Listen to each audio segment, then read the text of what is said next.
Hi, my loves, and welcome back to I'm On Your Side with me, your host, Sierra Boudreau. Happy Sunday, or whatever day it is that you guys are tuning in. I know that I missed last week, but I think that I missed last week for a very good reason, which is that I got engaged. In case you somehow didn't know by now, because I've talked about it everywhere, but in case you only listened to the podcast and you had no idea, I got engaged. If you're watching it, then there's the ring. If not, you can see the ring on my Instagram, on TikTok, if you're interested in that kind of thing.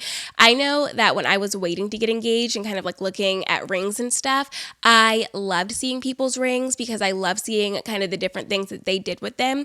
And for the longest time, I thought that I wanted a very simple oval ring. Over time, I realized that I was just obsessed with the 3-stone. I wanted the 3-stone.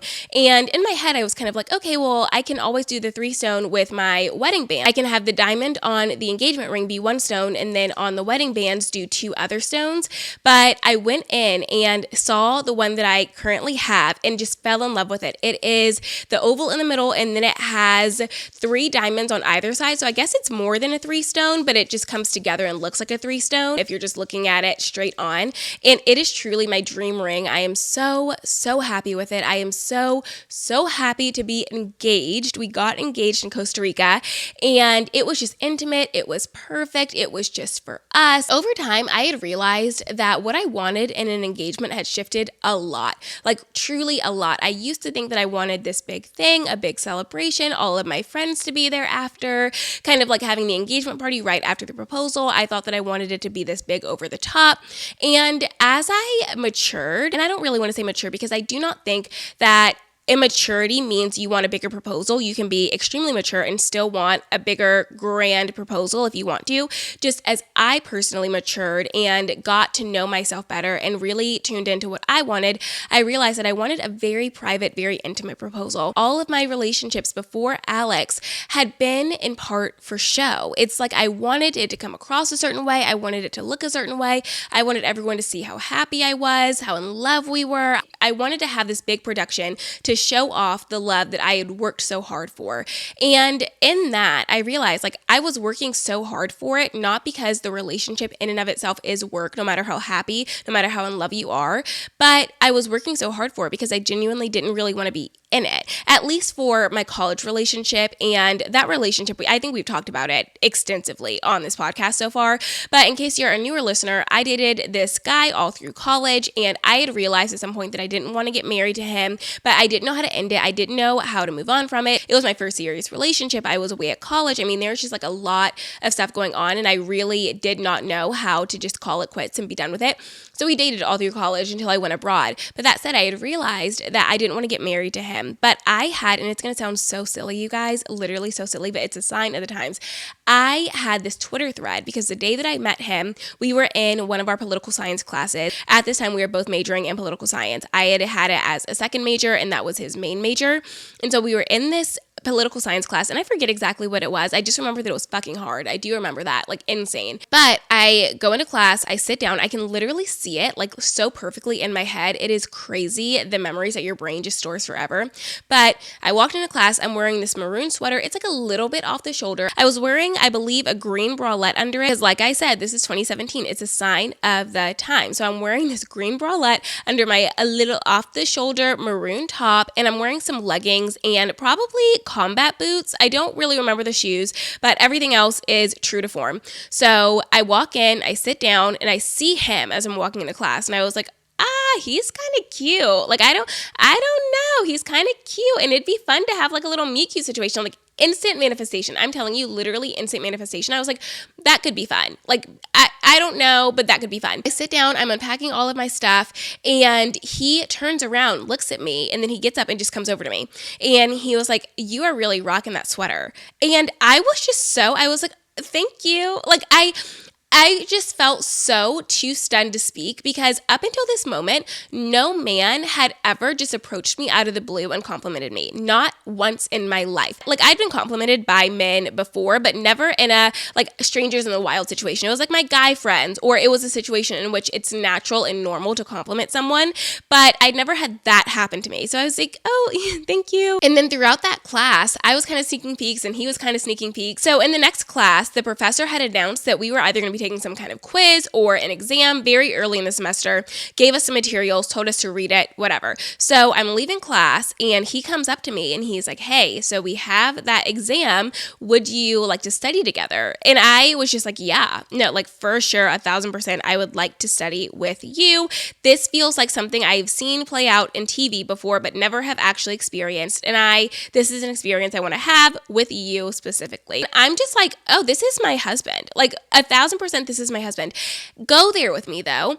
At this point, early 2017, I was a very, very devout Christian. I was like so serious about Christianity. I was so serious about God. Like I was not messing around at all. So when I saw a man, I didn't know then that it was okay to just like one. I didn't know back then that it was okay to just be interested in getting to know him. I didn't know that it was okay to just like him casually. I didn't know that it was okay to lust after men yet. I had no idea that I was allowed to see a man and be like, he is so fucking hot. Like didn't know that I was allowed to do that as a Christian or just like as a young woman, as a person. Going back to the tweet though, that's where this whole thing started. I'd opened Twitter, like once he walked away from complimenting me on that first day, I'd opened Twitter and I tweeted, this guy just complimented my sweater, feeling good about today. Like something, whatever, something quippy that I posted on Twitter. And some of my friends had liked it. And I was like, oh, this is actually cute, whatever. Going forward, every time we had interacted, every time we had like a relationship milestone, whatever, I would update this Twitter thread. This Twitter thread became so integral to the glue of the relationship.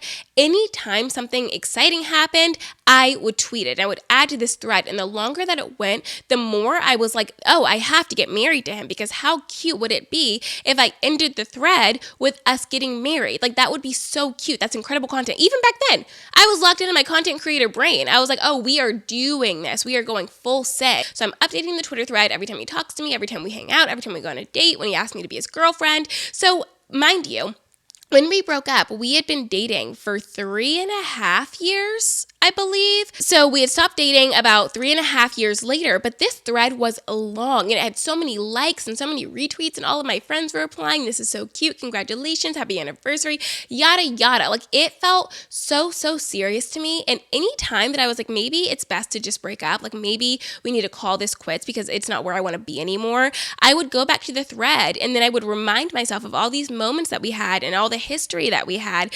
And I was like, no, I can't break up with him because we have all of this. And oh my God, I can't lose the sacred thread, you guys. Like it was mental illness, truly, the way that I cared so much about how my relationship presented on social media.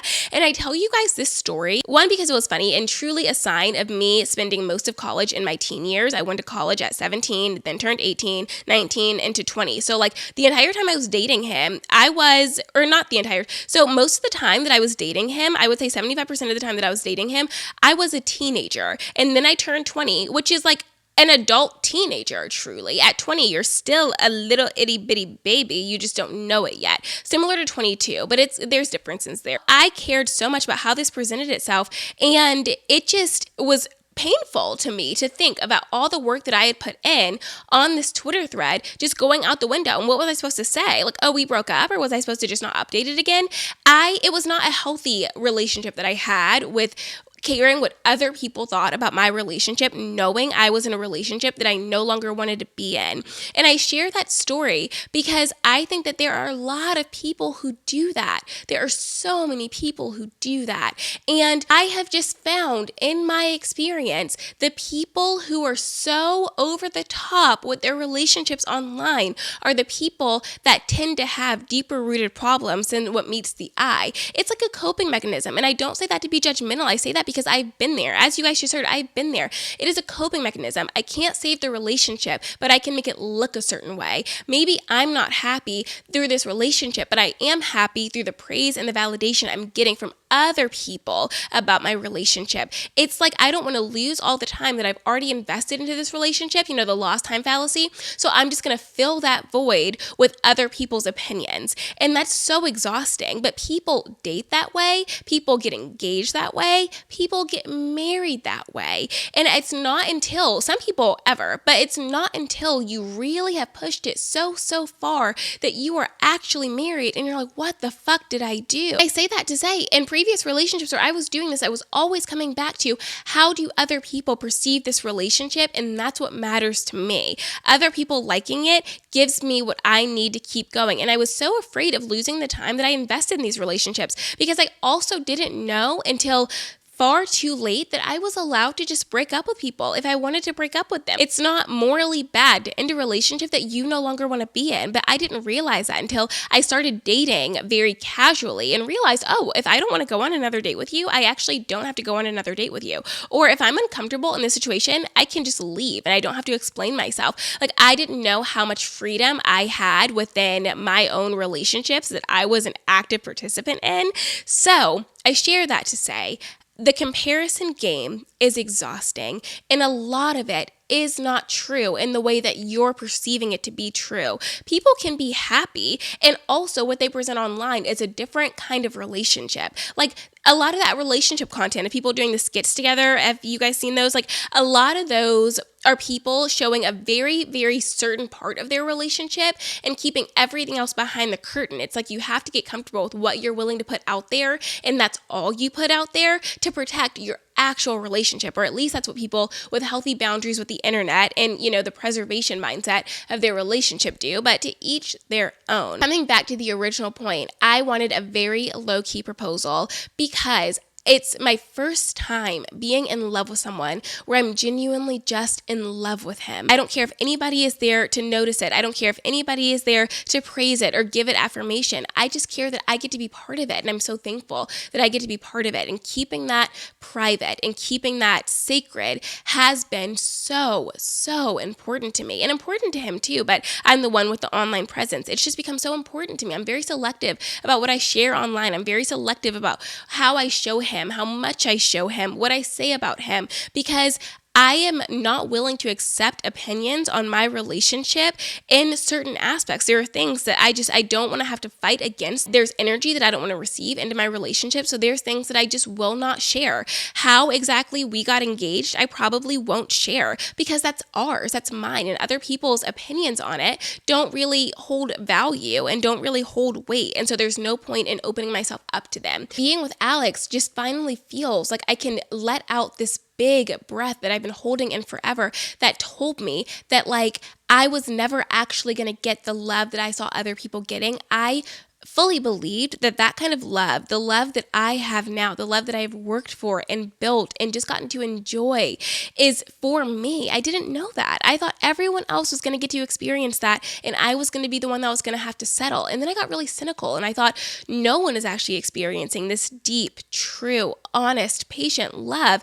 Everyone's just lying, because that's just what you're supposed to do. And so I went on opposite sides of the spectrum thinking, yes, it's out there, but just not for me. Or no, it's not out there at all, so no one gets it and everyone is just lying and playing pretend. And do you see how, because I thought everyone was lying and playing pretend, myself included, it became so important to me to make everyone believe the story I was telling? That's what a lot of people do. And so as a newly engaged woman, I thought that it would be really fun to give you guys a love letter from your engaged friend, which is me. I'm the engaged friend in this scenario, because there are things that I've learned over the course of this relationship, over the almost 3 years that we've been in this relationship, things that I didn't even know that I was allowed to ask for, joys that I didn't know were ever coming to me, things so beautiful and so honest and so personal to our exact relationship that I couldn't even have imagined wanting that in the past. You know what I mean? I didn't even know to ask for this. And when somebody asked me, what's your dream guy?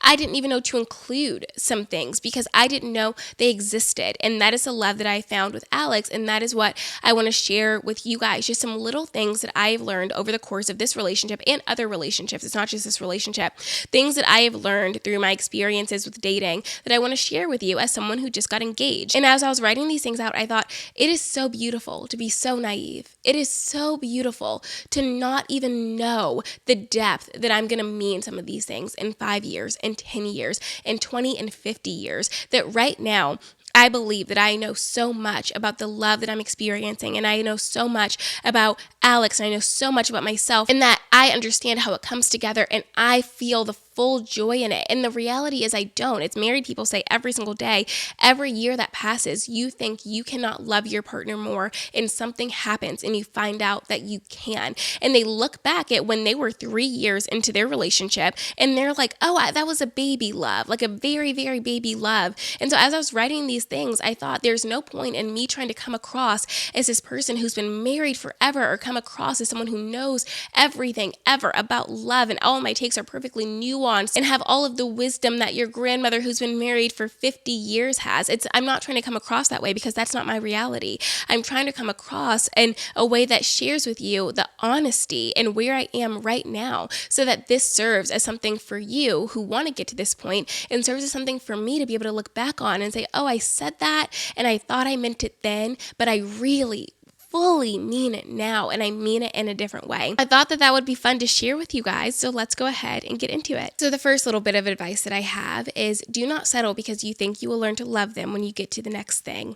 You won't. Then over time, you will resent them and you will resent yourself for staying with them. And there are no words to express the depth in which I mean that, not in a judgmental way, not in a shameful way, but in a way of true love and deep, deep understanding, because that's exactly what I've done. In multiple relationships, I stayed because I thought, oh, when we're at this point, when we're a year into our relationship, it'll feel more settled and we won't fight as much. And then we'll really know each other and understand each other. Because in my head, 1 year was the pinnacle point. And then when I got there and things hadn't changed, when we're engaged, things will be better. And once we're engaged, he'll respect me. Once we're engaged, I'll want to be with him. Once we're engaged, the sex will be better. Once we're married, the communication will be better. You see how I was always doing that? I always thought that once I got to the next thing, it was magically going to work out. And to my surprise, the next thing never actually made it work out. The only thing the next thing did is give me an instant little hit of joy and dopamine, and not from the relationship, not from the act itself, but from what I perceived everyone else was going to be saying about the act. Oh, you guys made it to a year. Congratulations. We love you guys so much. We're so happy for you. You look so in love.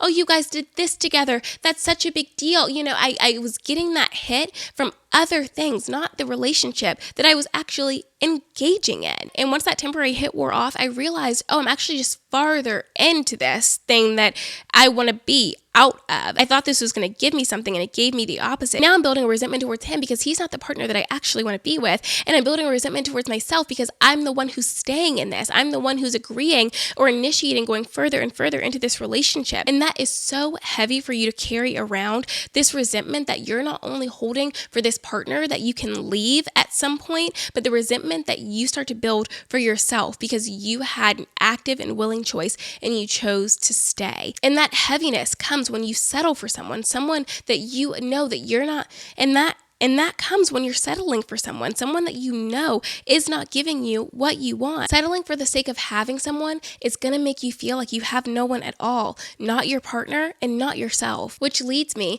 to a very true thing that you should hear before you even get to the point where you realize you're settling. You don't have to like them just because they like you. You don't have to agree to go on a date with them because they asked. You don't have to move forward with anything if you don't want to. And just because they're giving you attention doesn't mean you have to like it. Just because they want something from you doesn't mean you have to give it. A lot of us move forward and say yes, even if we don't want to say yes, because we believe that we are running out of chances, that the first person who wants us is the person we should just say yes to, and that is acting out of desperation, and that is acting as if you don't deserve a great, incredible, satiating, fulfilling love. And you do. And you can still like them even if they don't like you. But here's what we're not going to do. If you like someone and you want something more from someone and they have told you, whether by their words or their actions or both, that they don't want that with you, you're not going to chase after them. That's not what I mean here. When I say you can like someone even if they don't like you, is you can like things about them. You can like who they are as a person. You can like how they dress. You can like how they speak. You can like how they pursue you. You can like those things about them even if they don't like things about you and don't want to progress in the relationship, because those things are often not person specific. You can find those traits and those qualities that you like in that person in other people. dating, especially in the casual phase of it, is to teach you more about yourself than it is about them. You go on these dates with people and you realize what you like about them, you realize what you don't like about them, you store that information, and then you move forward so that you can know when you're going on a date, so that you can know when you're swiping through all of these various people and they say something that you don't like, you're like, ooh, I've actually already experienced that and I don't want it, so I'm just not even going to entertain this. That's what dating in the early stages is for. Lying to yourself, lying to your partner, or both is not going to solve the problem in your relationships. The only thing that is going to solve the problems in your relationships is working through the problems in your relationship. That is it. Convincing yourself that it's not actually a big deal to you and you don't care is not going to make the problem go away. Not telling them how you feel about a thing that they said, a thing that they did, is not going to make the problem go away. And what's going to happen is you're going to suppress that continuously, and then it's going to come up at the most inopportune time, right? It's couples who fight about the trash aren't fighting about the trash. Couples who fight about snoring aren't fighting about snoring. They are using that as a method to get out all of the internalized resentment and anger and frustration that they've been suppressing over time. Lying doesn't fix anything. And I know that sometimes people think that lying is a courteous thing to do, right? I'm lying to protect you. I'm lying to save this. I'm lying to fix this. There are very, very few instances in which that is the case. 98% of problems should be solved with complete honesty, which leads me into every relationship has its problems, but don't let that be the reason that you stay. You ignore the problems because you think everyone's ignoring the problems. You ignore the problems because everyone is just staying. Everyone is just in this relationship they don't want to be in. That's not true.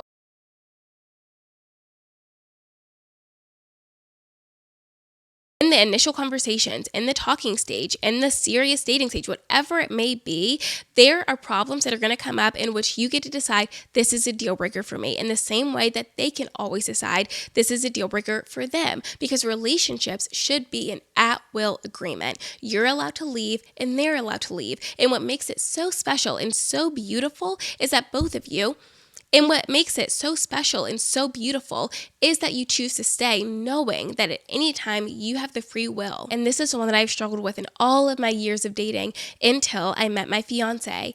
You don't have to beg for the love that you want, because the love that you want is already yours. You are entitled to it. You are entitled to it, okay? The love that you want is out there for you. You don't have to beg for something that is inherently yours. You should never have to beg for honesty. You should never have to beg for respect. You should never have to beg for trust. You shouldn't have to beg for those things, because your partner is going to give them to you freely because they love you, in the same way that you're going to give that to your partner freely because you love them. If you have to beg for it, consider why you believe that. If you have to beg for it, that usually means that you have asked for it and they have said no. And if they say no, believe them the first time. My sweet, sweet, perfect angels, a long-term situationship that you do not want to remain a situationship is self-betrayal. That is it. It is self-betrayal. You know you want something more from this person, and they are giving you the runaround. They are leading you on, breadcrumbing you. They ignore you for days and then pop back up whenever they want to. It is self-betrayal. And when you do that, you're agreeing with them and saying that you don't deserve the kind of love, the kind of relationship that you want, right? When they treat you poorly and then you always forgive them and there's not even a conversation, or if there is a conversation and at the end of it, you know you're just going to go back and let them do the same thing over and over, you're agreeing with them. Why would they change if you don't make them? And when I say make them, I'm not saying beg on your hands and knees, please, please, please treat me right. I'm saying you simply ask for what you want, and if they don't give it to you, then you leave. You're entitled to that. And I keep using the word entitled because that word's been on my mind a lot, but entitled is really interesting because sometimes you'll say, oh, I'm entitled to that, or you'll speak as if you're entitled to something, and then people will take offense. What someone else believes they are entitled to is their business. However, I will always speak as if I'm entitled to love, I am entitled to safety, I am entitled to my joy, and I am entitled to my peace. I will always speak as if I'm entitled to those things. And I find those things in most things that I do. And if I don't find those things in whatever I'm doing, I'll leave and find it somewhere else, right? Because no matter what the external situations are, I know that I'm entitled to those things from myself. So if I need to leave a situation to find peace, I'm going to do that, even if it means being by myself, because I am going to give myself that because I am entitled to it. So swinging back to what I was just saying, you're entitled to the things that you want in a relationship. And so swinging back to what I was just saying, you're entitled to the things that you want in a relationship, but that does not mean you're always going to get it from the person that you wanted it from initially. Sometimes you have to leave the thing that you thought that you wanted to find the thing that you actually will be excited by and fulfilled by and respected by. A 6-month-long situationship in which you were always anxious, you were always on edge, you don't know if they like you or not, you're screenshotting their messages and sending it to all of your group chats to say, what does he mean by this? That is not love. A 6-month-long situationship that you want to be something else is not the beginning of a stable, healthy, long-term relationship. It is just the beginning of what could be years long, an internalized habit of self-betrayal. And I just want to ask you why you don't think that you deserve the love that you're looking for. I just want to ask why on earth you would want to be in a relationship that you had to beg for months. The tiny, itty bitty, super small stuff that you think is insignificant matters so much. And I'm talking about the tiny little joys, the tiny little agreements, the tiny little moments that you are on the same page with your partner. That matters so much. One of my favorite examples, I was thinking about this the other day, is Alex and I were on a trip with our friends to Moab, and we were playing the game. They're perfect in every way. If you're not familiar, it's a game where you go around and you say they're perfect in every way, but, and then you give something that could be a deal breaker and you see if people believe it's a deal breaker for them or not. And so we were going around playing that game. Everybody was laughing, having a good So we were going around playing that game. Everyone's laughing, having a good time. And then it comes up, they're perfect in every way, but they don't floss. Alex and I immediately go, deal breaker. Oh, then they're not perfect in every way. If they don't floss, like that's a problem. And everyone else was like, well, I mean, do they brush? Do they use mouthwash? Are they good with their dental hygiene? And the assumption there is yes, because they're perfect in every single way, but they don't floss. And Alex and I were like, no, because that's actually not good dental hygiene. And we're very serious about our dental hygiene. And that matters so much because imagine this, go there with me. Okay. You had a shitty day. You get home, you've eaten dinner, imagine.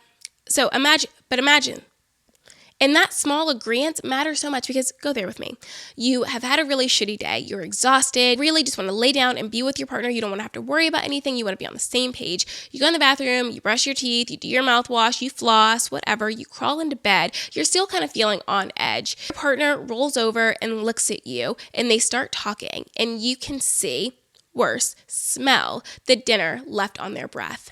In that moment, it's not about the floss. It is about everything else coming up, and you're attaching it to the floss. Like the examples I was giving earlier, you're attaching it to the fact that they didn't floss and that pisses you off.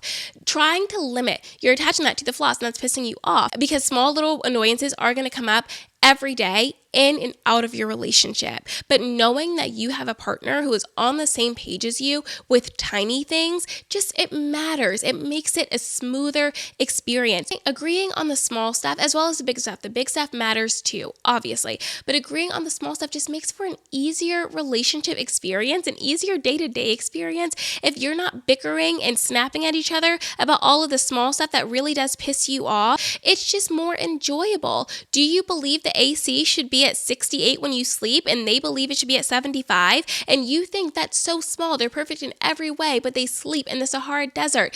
It is not actually small because at some point that's going to come up. I'm not saying nitpick your partner and pick them apart all the time, not saying that at all. What I am saying is that the things that matter to you, big or small, are important and are worth pursuing, no matter how silly somebody else might believe that to be, because you don't want to be in a relationship with everybody. You want to be in a relationship with the person that gets you. The itty bitty small stuff matters because that is what most of your relationship is going to be made out of. It is important that you love your partner, and it's also important that you like your partner. You can and should have both. And what I've learned is that being in love is actually so fun and so rewarding and so joyous. The people who make it seem as if a relationship is the hardest thing you're going to do every day are people who are living that experience. It doesn't mean you need to be living that experience. Some people say marriage is hard, and that's not true for everyone. Don't start believing that all relationships, all marriages are egregiously hard, because some truly aren't, and maybe yours won't be. Every relationship is going to take work, and that's fine, but it shouldn't be the hardest thing you do, the hardest choice you make every single day. And the person that you choose to do the work with matters so much, because you don't want to be in a relationship with someone who makes you do 100% of the work and they don't show up at all. In a relationship, you can have peace and you can also have passion. I thought I was going to have to choose one, and I was wrong. There can be peace and safety and comfort, and there can also be passion and lust and excitement. You can have both if you want both. You don't have to sacrifice one. Sex matters in the way that being on the same page about sex matters. It doesn't matter how much sex you're having if it's not the kind of sex you want to be having. It doesn't matter how little sex you're having if it is more than you want to be having. Not having as much sex as people are saying they're having online or in your friend groups or in the circles that you're a part of doesn't mean your relationship is doomed. Some people have crazy, passionate sex every single day and still break up. Some people have exciting, captivating sex and go on to be married for 70 years. The only thing that matters about you and your partner's sex life is that you and your partner are enjoying it. You should be able to take them at their word and take them at their actions. If you can't take them at their word and only take them at their actions, that's not someone that you should be with. If you can only take them at their actions but never at their word, that's not someone that you want to be with. It doesn't matter how much you want to believe them if they don't follow through. It doesn't matter how flowery their language is if they don't follow through. And it doesn't matter that they always end up swooping in and doing it at the last minute if you had to beg for it. Being able to take them at both their word and their action, them expressing, I want to love you the way you want to be loved. I want to show up for you the way that you want to be shown up for. I want to be a good partner to you. And then being that matters so much. Them just doing certain things for you that you want done, but treating you horribly, degrading you, ignoring you, abusing you in any way is not worth the stay. And I know that that is quite nuanced, so understand that if that top line doesn't apply to what you've got going on, then that doesn't apply to what you've got going on. I am in no way able to talk about every single nuance and every single situation in which you should say and in which you should leave. All I'm saying is that if you want something, you deserve to have that thing. You are entitled to a healthy, safe, fulfilling love with a partner that you love and that you like, with a partner who makes you feel safe and also makes you feel excited, with a partner you're on the same page as, with a partner who wants the same things that you want in the timeline that you want them. Relationships should not be 100% sacrifice. It shouldn't be, well, I give up this, so then you give up this, and that's all it is back and forth. More of the relationship should be agreement than it should be sacrifice. You know what I mean? You shouldn't be always giving up something or asking them to give up something for the relationship to work. You guys should be on the same page with more things than you are not on the same page on. And there are some things that you are going to have to compromise on and sacrifice. And that's just what it is when you're combining your life with another person. That's just what it is. But do not stay in a situation that is not fulfilling to you, to your needs, and to your desires because you think you're doing them a favor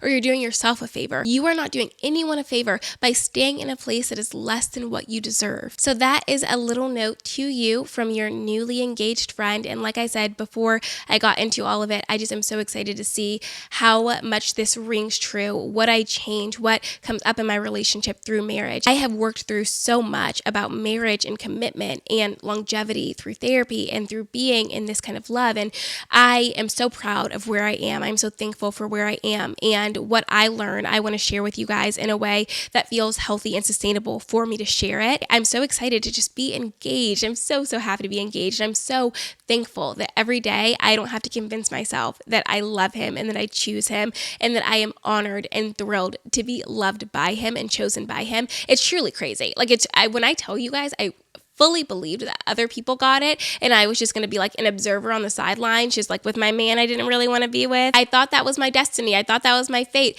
And then I see Alex and I was like, oh, you know how indelicate Taylor Swift says, oh damn, never seen that color blue. Just think of the fun things we could do.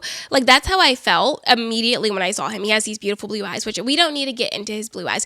I'm just saying is that I like him and I love him and I'm so thankful to be engaged to him. And I want you guys to know that that is possible. And the truth is that it's possible. And the less time you spend in places that you don't want to be, the less time you entertain situationships that you don't want to be in, the more time that you focus on what you want and the energy you're putting out and the energy you're willing to accept, the sooner it'll happen. I'm not saying there's a billion good guys out there. I'm just saying the faster you go through the ones that aren't good, the sooner you'll get to the ones that are. And you don't need to marry everybody. You don't need to love everyone, and everyone doesn't need to love you. And in most of our cases, not all, but in most of our cases, we're just looking for one person to be with. Oh, and so quick before I let you go, a relationship ending is not a failed relationship. A failed relationship is one in which you refuse to learn anything and you just let yourself be filled with lies that either you're telling yourself or telling them. A failed relationship is not the end of a relationship. Some relationships are just meant to end,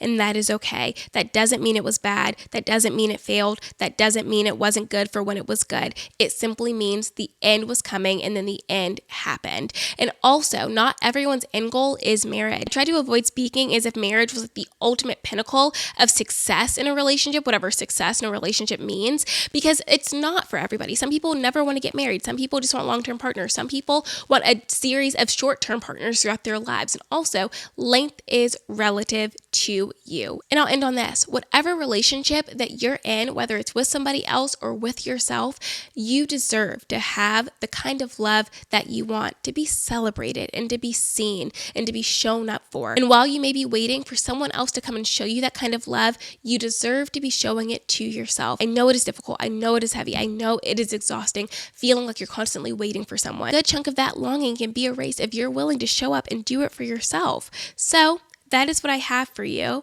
And thank you so much for all of the congratulations on the engagement. We were reading all the comments and we were just so thankful. And what I love too is that like a good chunk of you guys didn't even know that I was in a long-term relationship. The podcast listeners definitely did, because most of you guys listen to every week. And so if you listen every week, then you've obviously heard me mention Alex here and there. But some people who follow me online, because of the way the algorithms work, didn't know that I've been in this long-term relationship, because I go through periods where I talk about him more or talk about him less. And I have been talking about him a little bit more lately, but like a good chunk of time where I didn't really talk about him at all.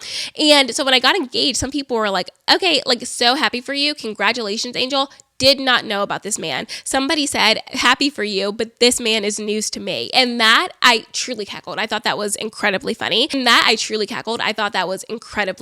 News to me is I'm just incorporating that into my everyday language now. Oh, news to me. Thank you for tuning in, and I will see you next week. And I love you so much, and I'm on your side.